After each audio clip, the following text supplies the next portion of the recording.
The wilderness holds its breath. 4 massive wolves emerge from the darkness, their eyes reflecting the moonlight like burning coals. Between them and certain death stands only a defenseless mother dog, chained to a tree, her 5 newborn puppies huddled beneath her trembling body.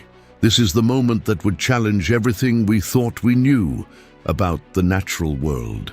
The moment when predator and prey would forge an alliance that defies every law of survival written in blood across millennia of evolution. The alpha wolf, scarred and battle-tested, takes a single step forward. The mother dog, Luna, exhausted and starving, doesn't retreat. She can't.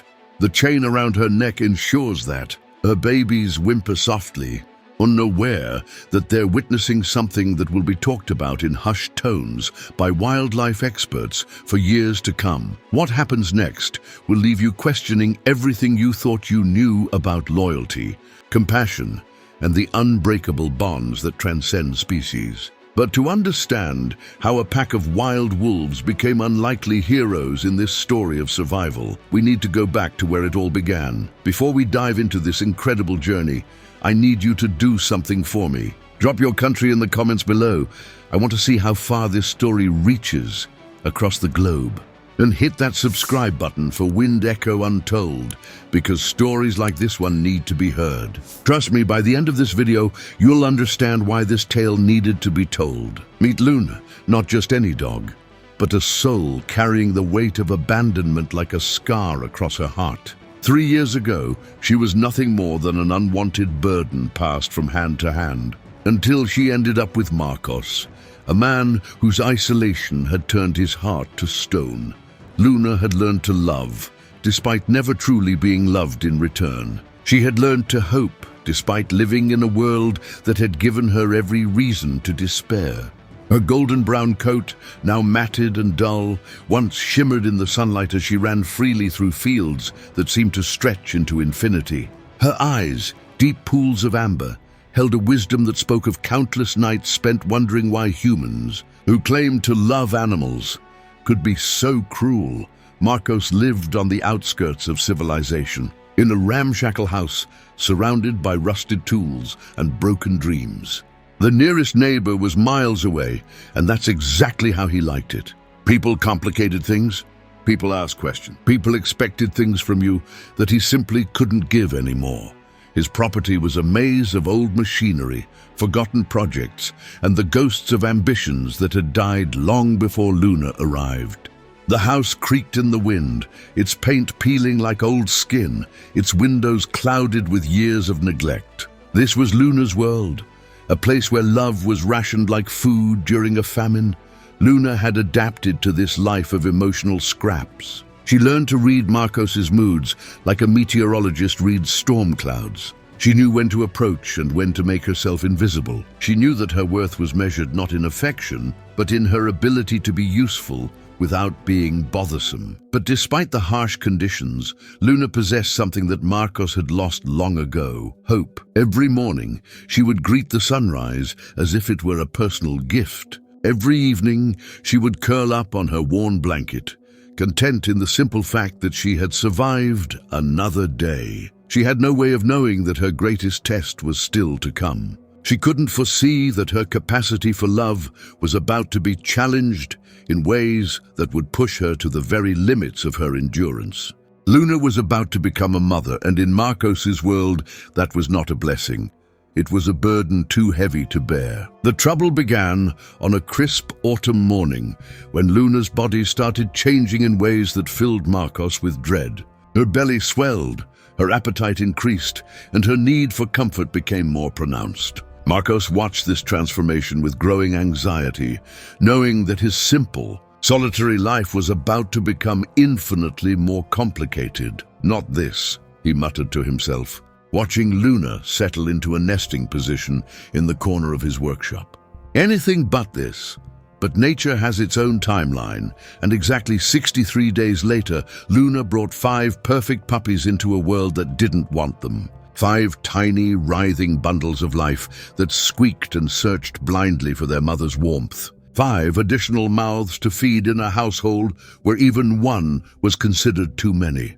For the first few weeks, Marcos tried to find homes for the puppies.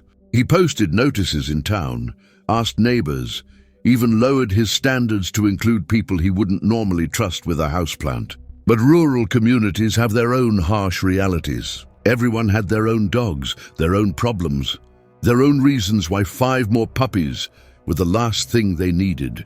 As the weeks turned into months, the puppies grew stronger, louder, and more expensive to maintain. Their playful energy, which should have been a source of joy, became a source of constant irritation for Marcos. They knocked over his tools, chewed on his boots, and made messes faster than he could clean them up. The breaking point came on a particularly cold morning when Marcos calculated the weekly cost of dog food. The numbers on the paper stared back at him like an accusation. He was spending more on the dogs than he was on himself. And winter was approaching with its own set of financial demands.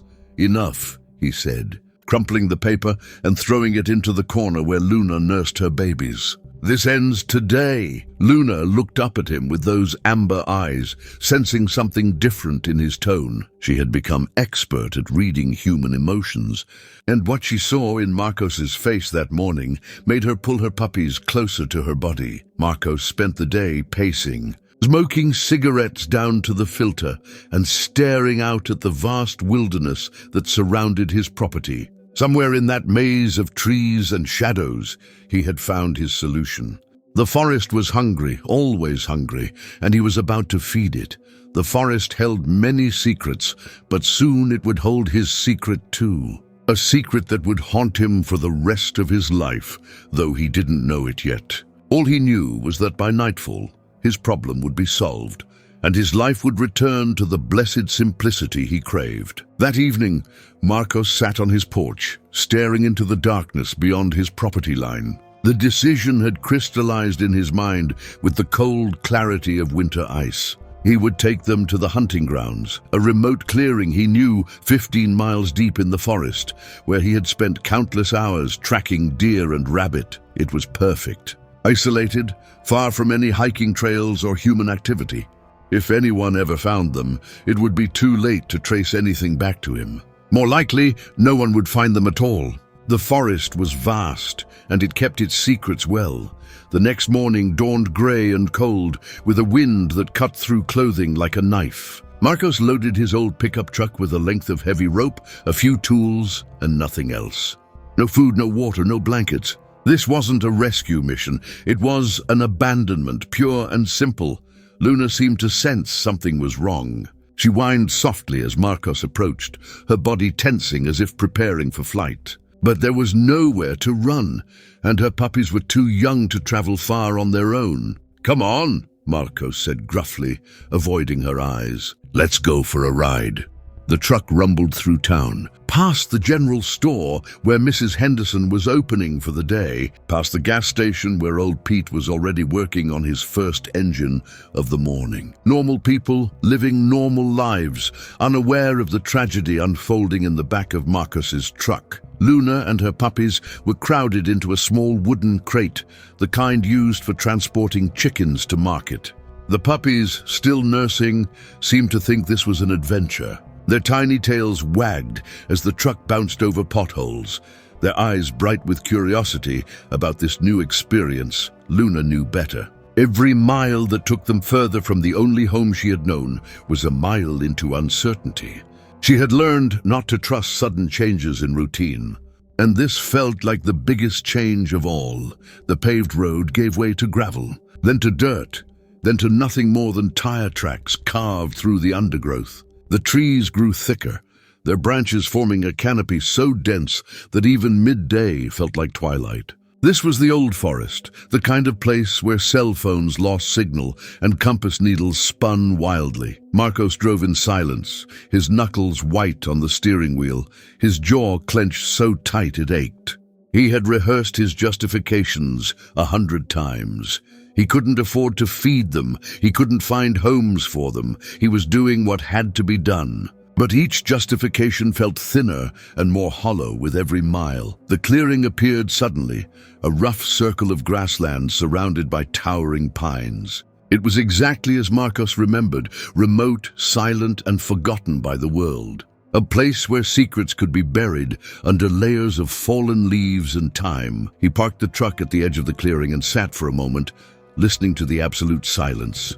No traffic, no human voices, no signs of civilization at all. Just the whisper of wind through pine needles and the distant call of a hawk circling overhead. The puppies were getting restless in their crate, hungry and confused by the long journey. Luna was panting now, her anxiety rising with each passing moment. She could smell the wildness of this place, the scent of creatures that had never known human touch. Marcos forced himself out of the truck and walked to the largest tree at the edge of the clearing, a massive pine that had been growing here since before his grandfather was born. Its trunk was scarred by lightning and weather, its roots deep enough to anchor it against any storm. This would be Luna's anchor too, but not by choice. The rope was thick and rough, the kind used for hauling logs and securing heavy loads. Marcos tied one end around the tree with a knot that would only tighten under pressure. The other end went around Luna's neck, tight enough to prevent escape, but not tight enough to strangle her immediately. Luna submitted to this indignity with the resignation of an animal who had learned that resistance only made things worse. Her amber eyes followed Marcos's movements, searching for some sign that this was temporary, some hint that he would come back for them. The puppies, still too young to understand the gravity of their situation, tumbled out of their crate and began exploring their new environment. They sniffed at pine cones, chased their own tails, and fought with each other as if this were just another day in their short lives. Marcos placed the empty crate near Luna, his hands shaking slightly as he realized the finality of what he was doing. This was the point of no return. Once he walked away, once he started that truck and drove back through the forest, there would be no taking it back.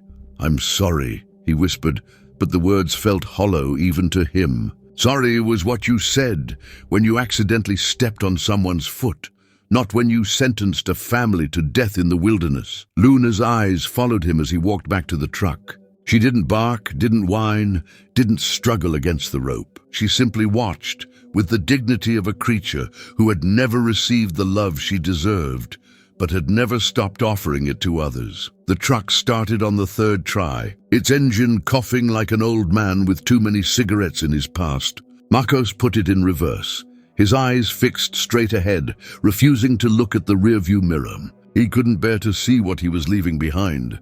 The drive back seemed to take forever and no time at all. His mind was a battlefield of emotions, relief, guilt, anger, and something else he didn't want to acknowledge. Regret? No, he told himself. Necessity. This was necessary. But his hands were shaking on the steering wheel, and by the time he reached the paved road, he had to pull over and vomit into the tall grass. His body was rejecting what his mind had decided, but it was too late to turn back now. The house felt different when he returned. Quieter, yes, but also emptier in a way that had nothing to do with the absence of barking or the patter of small paws on hardwood floors. It was the emptiness of a place where love had lived and died, where innocence had been sacrificed on the altar of convenience. Marcos spent the rest of the day trying to return to his normal routine. He organized his tools, fixed a leaky faucet, and even attempted to read a book. But every few minutes, his eyes would drift to the corner where Luna used to nurse her puppies, and the silence would grow heavier.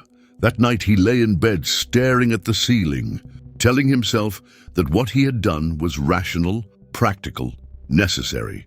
But his dreams were filled with amber eyes and the sound of puppies crying in the darkness, and he woke with the taste of shame bitter in his mouth, miles away, in a clearing that had never known such innocence.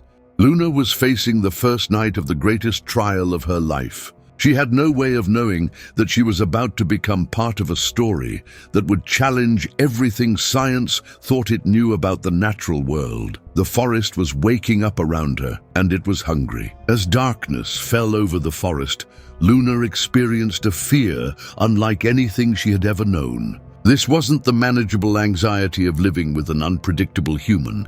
This was the primal terror of being prey in a world designed to consume. The weak. The rope around her neck had tightened throughout the day as she had tested its strength, trying to find some way to escape with her babies. Now it cut into her fur, making every breath a conscious effort. The puppies, exhausted from their day of exploration, had curled up against her belly, their tiny bodies warm against her skin. Luna could hear the forest coming alive around them. Sounds that city dogs never learn to interpret: the snap of a twig under a heavy paw, the rustle of something large moving through the underbrush, the territorial call of a predator marking its domain. Her ears, trained by evolution to detect danger, picked up something that made every hair on her body stand on end. Footsteps, multiple sets of them, moving with the coordinated precision of a hunting pack.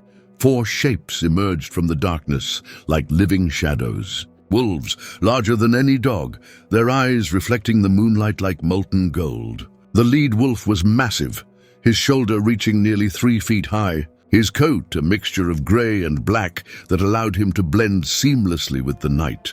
Luna had never seen a wolf before, but every instinct in her body recognized them for what they were: apex predators, the evolutionary template from which all dogs had descended. The embodiment of everything wild and untamed that humans had spent thousands of years trying to breed out of their domesticated companions. The alpha approached slowly, his head low, his eyes fixed on Luna with the intensity of a creature calculating angles of attack. Behind him, 3 other wolves spread out in a semicircle, cutting off any possible escape routes, though the rope around Luna's neck made escape impossible anyway. This was the moment that defied explanation, the moment that wildlife biologists would struggle to categorize for years to come. The alpha wolf, close enough now that Luna could smell his wild scent, stopped.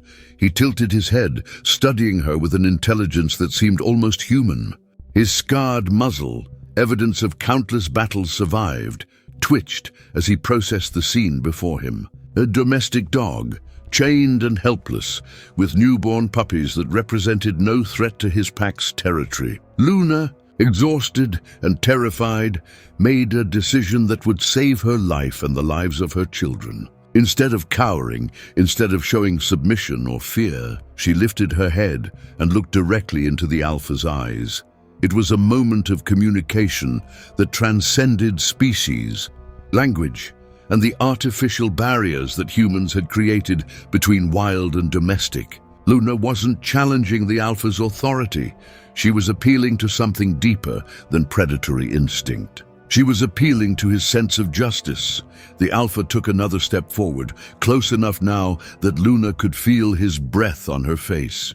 The puppies, sensing their mother's tension, whimpered softly but didn't move. One of them, barely 2 weeks old, actually crawled closer to the massive predator. Drawn by his warmth, what happened next would haunt Marcos's dreams for the rest of his life, though he would never know it had occurred. The alpha wolf, the same creature that had brought down elk 3 times his size, gently pushed the wandering puppy back toward its mother with his nose. Then he did something even more extraordinary. He lay down, not in a position of attack or dominance, but in a position of guardianship.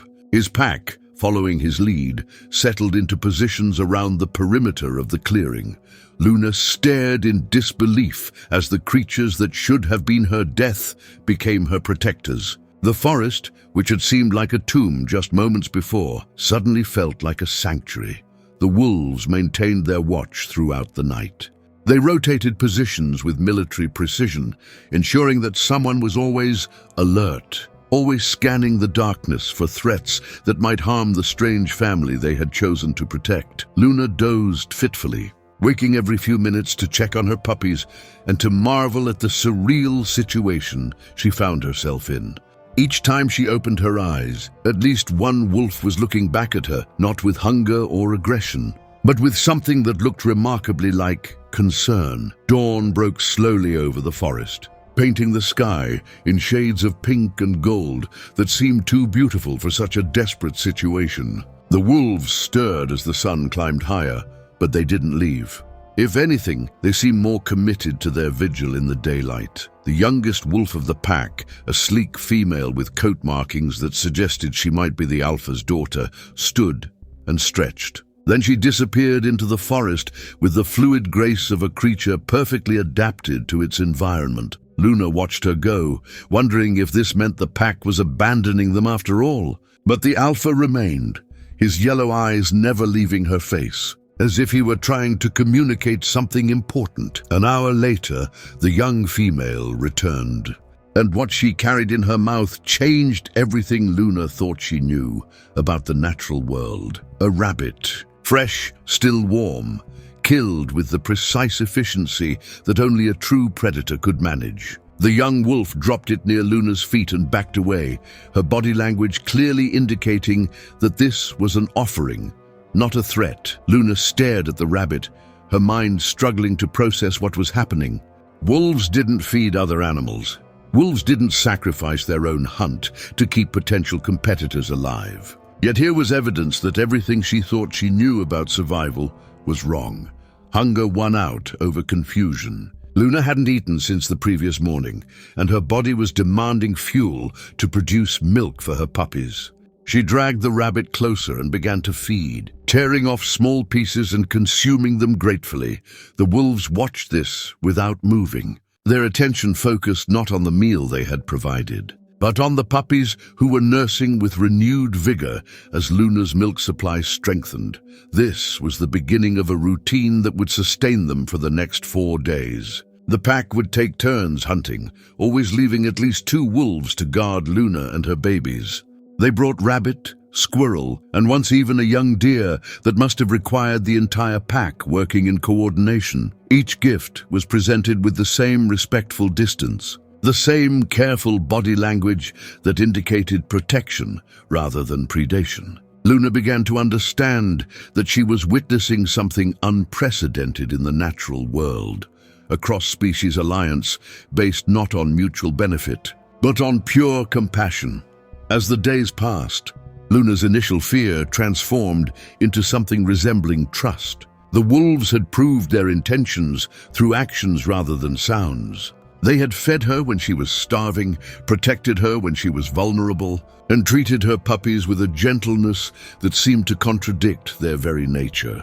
The alpha, whom Luna had begun to think of as her guardian rather than her potential executioner, began to display behaviors that seemed almost parental. When one of the puppies wandered too close to the edge of the clearing, he would gently nose it back towards safety. When storms rolled through the forest, the pack would position themselves to create a windbreak around Luna's small family. On the 3rd day, something happened that would have been unbelievable if there had been anyone there to witness it. One of Luna's puppies, the smallest and most adventurous of the litter, managed to wiggle free from his mother's protective embrace and toddle toward the alpha wolf. Luna tensed, every maternal instinct screaming at her to intervene, but the rope prevented her from reaching her baby. She could only watch in horror as her tiny son approached, the massive predator with the fearless curiosity that only the very young possessed. The alpha looked down at the approaching puppy with what could only be described as amusement. When the little one reached his front paws and began trying to climb onto them, the great wolf actually shifted his position to make the climb easier. For several minutes, the smallest of Luna's babies played with one of nature's most efficient killers, as if they were old friends. The alpha tolerated the puppy's tiny teeth trying to chew on his ears, allowed his fur to be used as a playground, and even engaged in a gentle game of tug-of-war with a pine cone. Luna watched this impossible scene with tears in her eyes, understanding that she was witnessing something that would change her faith in the world forever.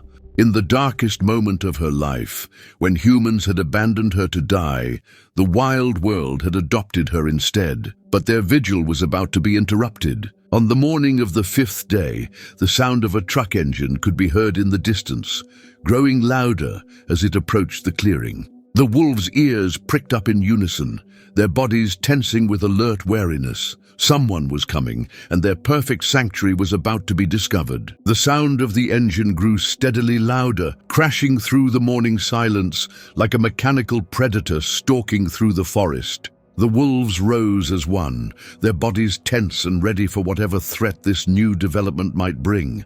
The alpha moved closer to Luna, positioning himself between her and the approaching sound. His pack flanked him, forming a defensive line that spoke of countless battles fought and won. But this was different from any enemy they had faced before. This was human intervention, unpredictable and potentially dangerous in ways that no natural predator could match. Luna's heart hammered against her ribs as the engine sound grew closer.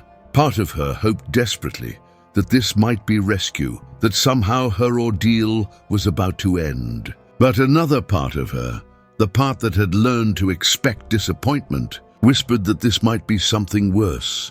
The truck that emerged from the tree line was white and battered, bearing the faded logo of Mountain Valley Animal Rescue on its doors. Behind the wheel sat Teresa Blackwood, a woman whose 40 years of age had been earned through hard experience and countless animal rescue operations in conditions that would have broken lesser spirits. Teresa had received an anonymous call that morning, a man's voice, rough and hesitant, providing GPS coordinates and a cryptic message about animals in need, before hanging up without identifying himself.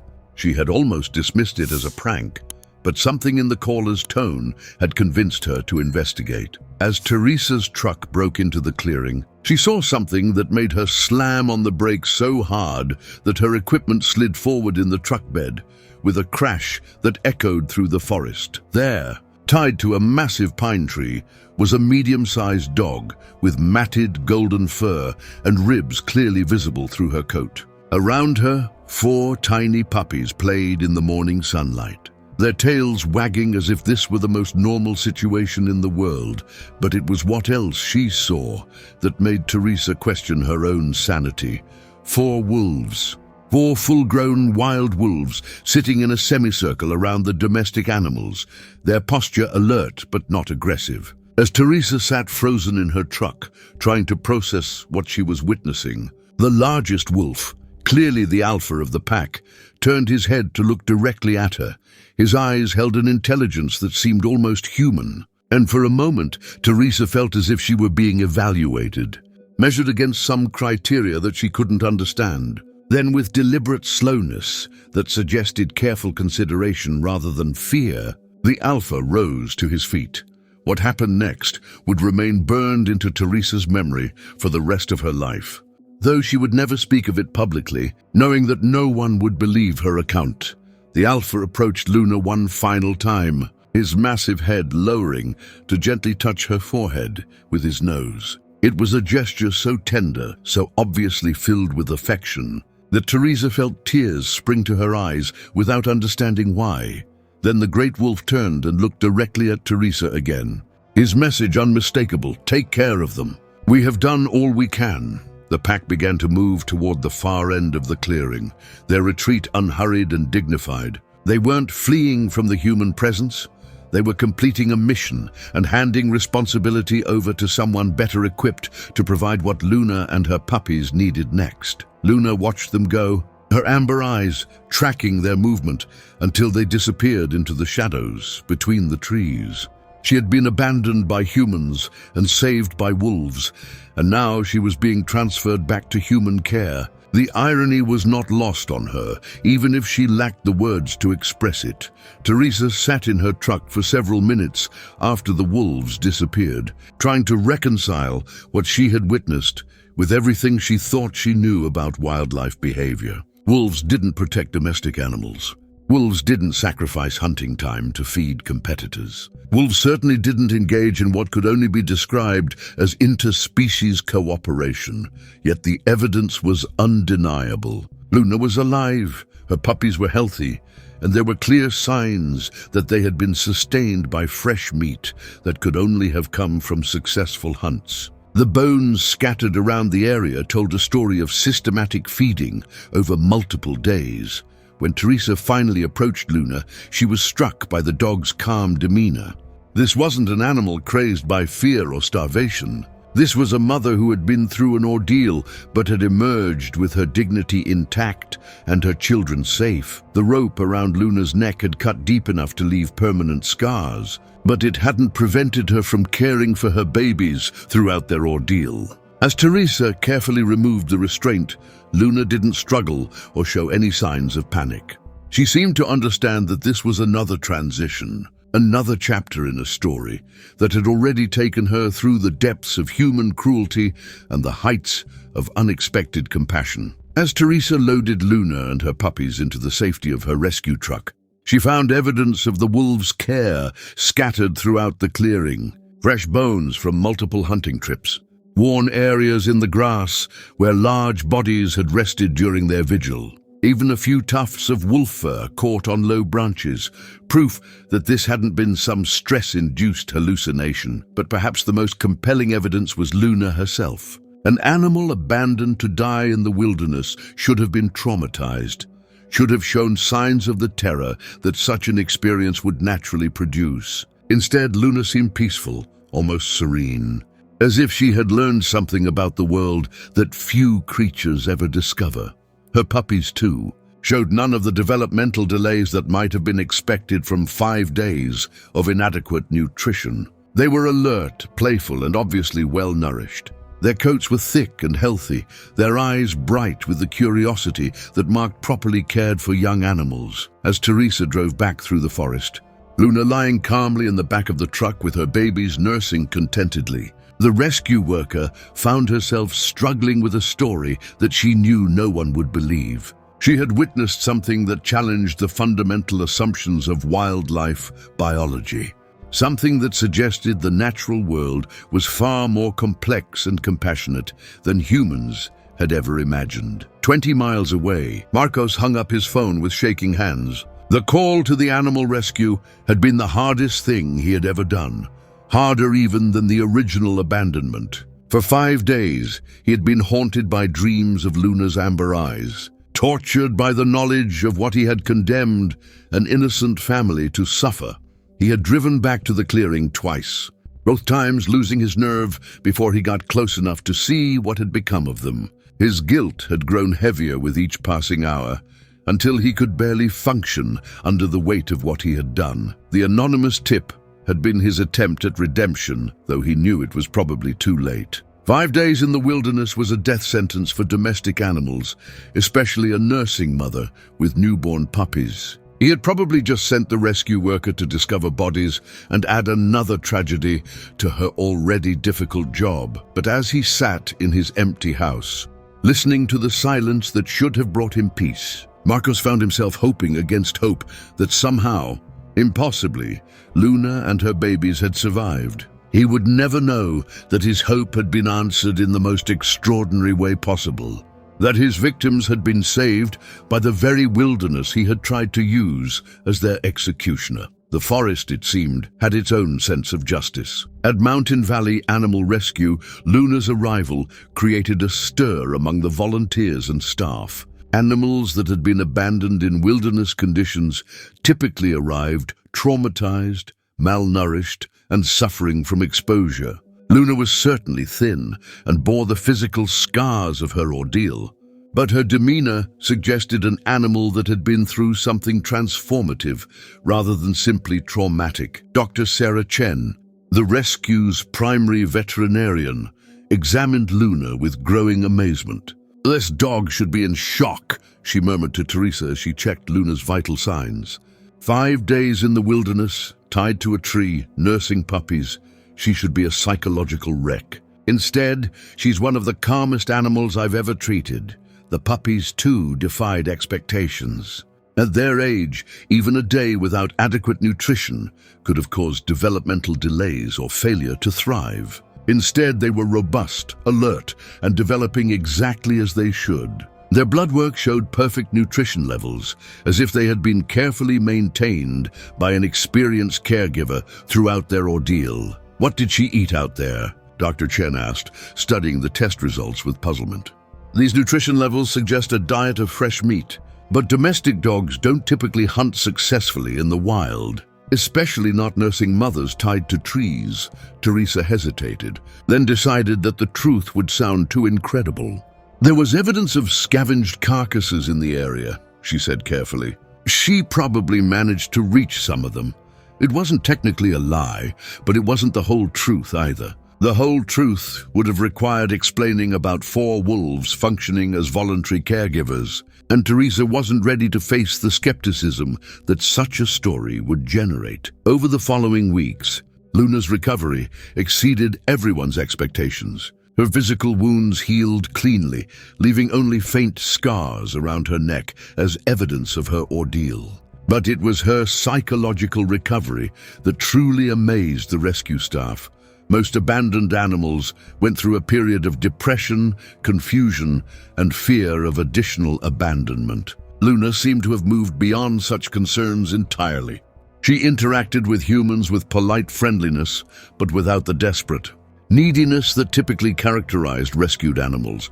It was as if her experience in the forest had taught her something profound about the nature of kindness, that it could come from the most unexpected sources, that survival sometimes depended on trust rather than fear, and that the world contained more compassion than she had ever dared to imagine. Her puppies thrived under professional care, growing into healthy, confident young dogs with unusually calm temperaments. They showed none of the behavioral problems that sometimes affected animals who had experienced early trauma. If anything, they seemed more adaptable and resilient than typical puppies, as if their mother's extraordinary experience had somehow prepared them for whatever challenges life might bring. Teresa found herself returning to the clearing several times over the following months, always hoping to catch another glimpse of the wolf pack that had performed such an extraordinary act of compassion. But the forest seemed to have reclaimed its secrets. She found no fresh signs of the wolves, no evidence that they had ever been there except for her own memories and the physical proof she had collected during the rescue. She began researching similar incidents, spending hours online searching for other documented cases of cross-species cooperation between wolves and domestic animals. What she found challenged her understanding of wildlife behavior in fundamental ways. There were scattered reports, usually dismissed by mainstream wildlife biology, of wolves adopting orphaned animals of other species. Native American folklore was rich with stories of such cooperation, though these were typically classified as mythology rather than natural history.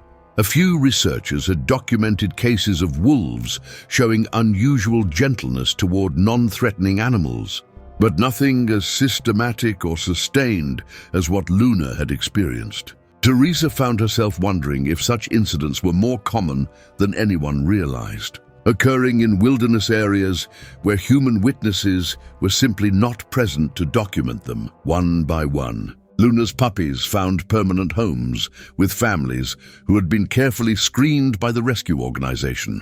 Each adoption was a celebration, but also a bittersweet reminder that this extraordinary family was being scattered to the winds. The first to leave was the adventurous puppy who had played with the alpha wolf, a bold little male who was adopted by a family with young children who could match his energy level. His new owners named him Forrest, unaware of how appropriate that name truly was. 2 of the puppies went to elderly couples who were looking for calm, gentle companions. These 2, both females, had inherited their mother's serene temperament and seemed perfectly suited for quiet homes where they could provide comfort and companionship without demanding excessive activity. The 4th puppy, another male, was adopted by a park ranger who recognized something special in his unusually confident demeanor. This puppy would grow up to become a search and rescue dog, his early experience with wild wolves somehow having instilled in him an intuitive understanding of wilderness survival that would save countless lives. The last puppy, the smallest of the litter, stayed at the rescue longer than the others. There was something fragile about her, something that suggested she needed extra time to prepare for the world beyond the safety of the rescue facility. When she was finally adopted by a therapist who specialized in animal-assisted healing, it seemed like destiny. This little female would spend her life helping traumatized humans heal, carrying forward the legacy of compassion that had saved her own life. Luna herself proved more challenging to place. Potential adopters were drawn to her calm beauty and gentle nature, but something always held them back. Perhaps it was the depth in her amber eyes, a wisdom that seemed to judge their worthiness in ways they couldn't understand. Teresa began to suspect that Luna was being selective, choosing to remain at the rescue until the right family appeared. This theory proved correct when David and Maria Santos visited the facility looking for a companion animal for their teenage daughter, who had been struggling with anxiety and depression. The moment Luna saw 16-year-old Sofia Santos, something clicked. The dog approached the shy teenager with deliberate purpose, sat beside her, and rested her head on Sofia's lap with such gentle authority that the girl began crying immediately. "She knows," Sofia whispered, her hands automatically moving to stroke Luna's ears. "She knows what it's like to be abandoned." David and Maria exchanged glances, recognizing that this wasn't simply an adoption, it was a matching of souls who needed each other in ways that went beyond simple companionship. The Santos family took Luna home on a crisp autumn day that reminded Teresa of the morning she had first discovered the dog in the forest clearing. As she watched Luna settle into the back of their car, Teresa felt a profound sense of completion, as if a circle that had been broken was finally whole again. News of Luna's rescue spread through the tight-knit community of animal welfare workers, though the full details of her survival never became public knowledge. The story that emerged was inspiring enough. A mother dog and her puppies had survived 5 days in the wilderness through a combination of luck and instinct, eventually being rescued by an anonymous tip. But among those who worked closely with animals, Luna's case became legendary for different reasons. The calm confidence she displayed, the unusual resilience of her puppies, and the mysterious circumstances of their survival suggested that there were still secrets in the natural world that science hadn't fully explored.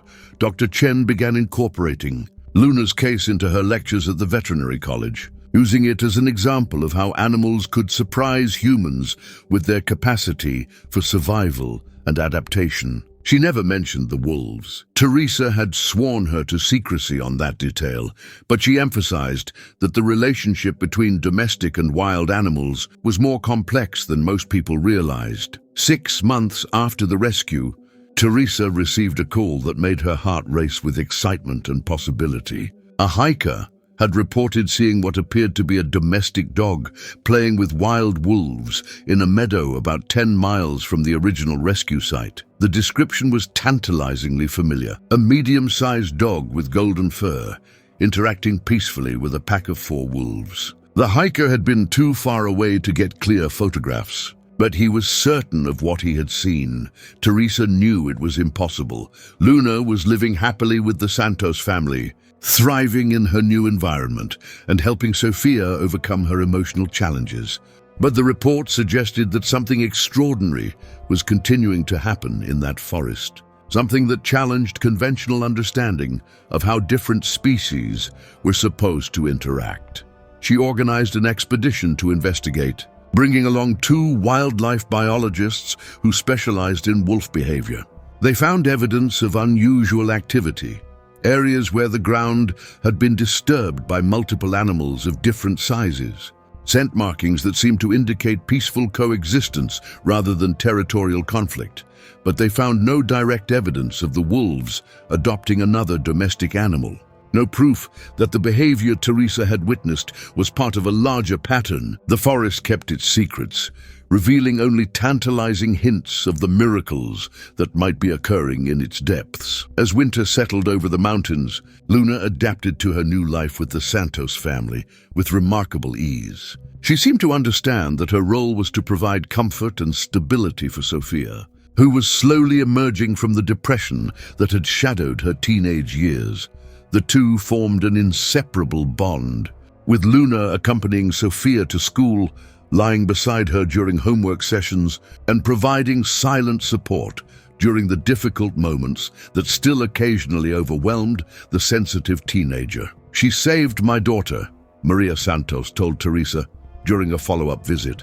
"I don't know what Sofia would have done without Luna. It's like she has this intuitive understanding of exactly what Sofia needs." Sofia herself put it more simply. "Luna understands what it's like to be hurt and still choose to trust. She's teaching me that survival isn't about building walls. It's about knowing when it's safe to tear them down." The wisdom that Luna had gained during her 5 days in the forest was being passed on to a new generation, creating ripples of healing that extended far beyond what anyone could have imagined when Marcos first tied her to that tree. Meanwhile, Marcos lived with his secret, never knowing whether his anonymous tip had arrived in time to save the animals he had condemned. He had moved away from the area shortly after making the call, unable to bear the weight of remaining in a place where his conscience tormented him daily. In his new town, he found work at a hardware store and kept to himself, avoiding pets and pet owners with the dedication of someone trying to outrun his own guilt. But late at night, when sleep eluded him, he would find himself wondering about Luna and her puppies, hoping against hope that somehow they had survived his betrayal. He would never know that his victims had not only survived, but thrived, that they had found homes where they were loved and valued in ways he had never been able to provide. He would never know that his moment of cruelty had inadvertently created a story of redemption that would inspire others to see the natural world with new eyes. The forest had absorbed his sin and transformed it into something beautiful, but Marcos would carry his burden alone, never understanding that forgiveness was possible even for those who felt they deserved none. As we reach the end of Luna's extraordinary journey, we're left with questions that challenge everything we think we know about the natural world and our place in it. How do we explain 4 wild predators choosing to save the lives of domestic animals they had every evolutionary reason to see as competitors or prey? Science offers partial answers. We know that wolves are highly intelligent, capable of complex social reasoning and emotional responses that mirror our own. We know that maternal instincts can transcend species barriers, that the drive to protect the innocent is one of the most powerful forces in nature. But Luna's story suggests something deeper than scientific explanation can fully capture. It suggests that compassion isn't unique to humans, that the capacity for selfless kindness exists throughout the animal kingdom in ways we're only beginning to understand. The wolves who saved Luna didn't benefit from their actions. They expended energy hunting for animals that couldn't contribute to their pack's survival. They took time away from their own territories and responsibilities to guard creatures that offered them nothing in return except gratitude they couldn't even express. This challenges our fundamental assumptions about survival of the fittest, about the harsh realities of life in the wild. It suggests that there's room in nature for mercy, for acts of pure goodness that exist simply because they're right, not because they're advantageous. Luna's story also forces us to confront uncomfortable truths about human nature. Marcos, a member of the species that claims moral superiority over the animal kingdom, abandoned innocent creatures to die for the sake of convenience. The wolves, supposedly driven only by instinct and hunger, chose to save them instead.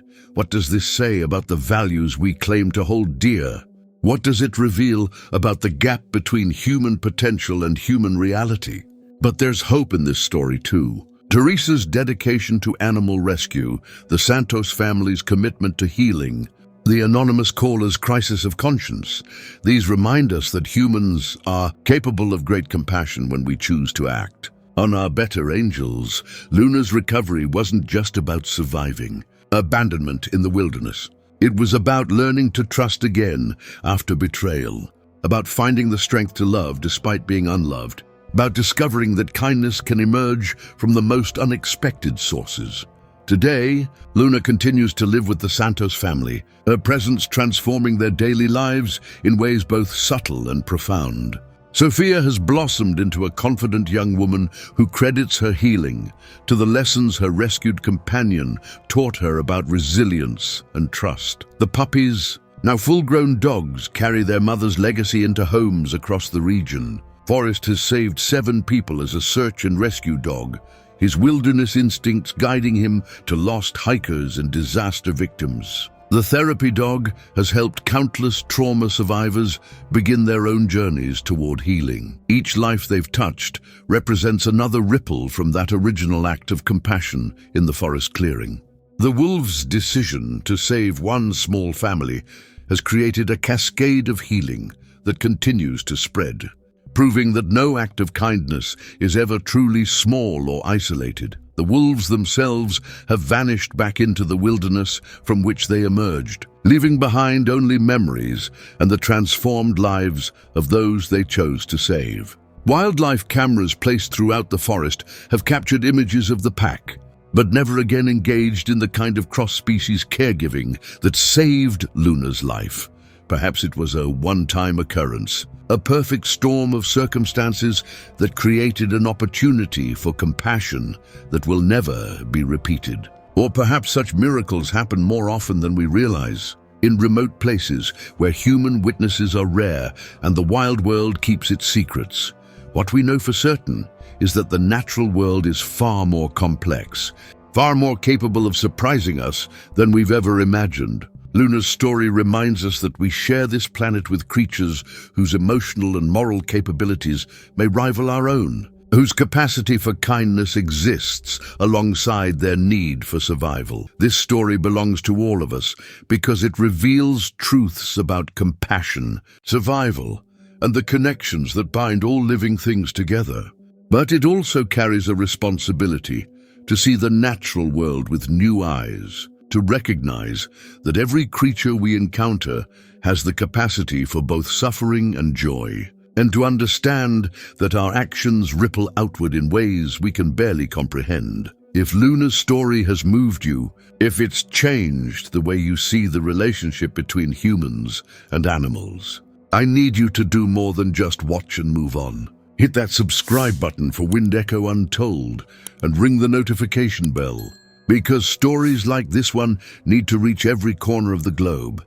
Share this video with someone who needs to be reminded that kindness exists in unexpected places, that survival sometimes depends on trust rather than fear, and that the world contains more compassion than the daily news would have us believe.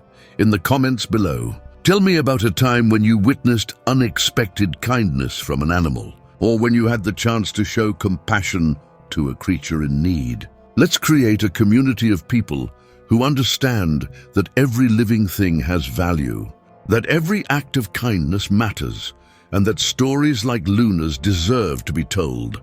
Most importantly, if you encounter animals in distress, be Teresa, not Marcos. Be the person who stops to help, who makes the difficult phone call, who chooses compassion over convenience. Because somewhere out there, another Luna might be waiting for someone to care enough to act.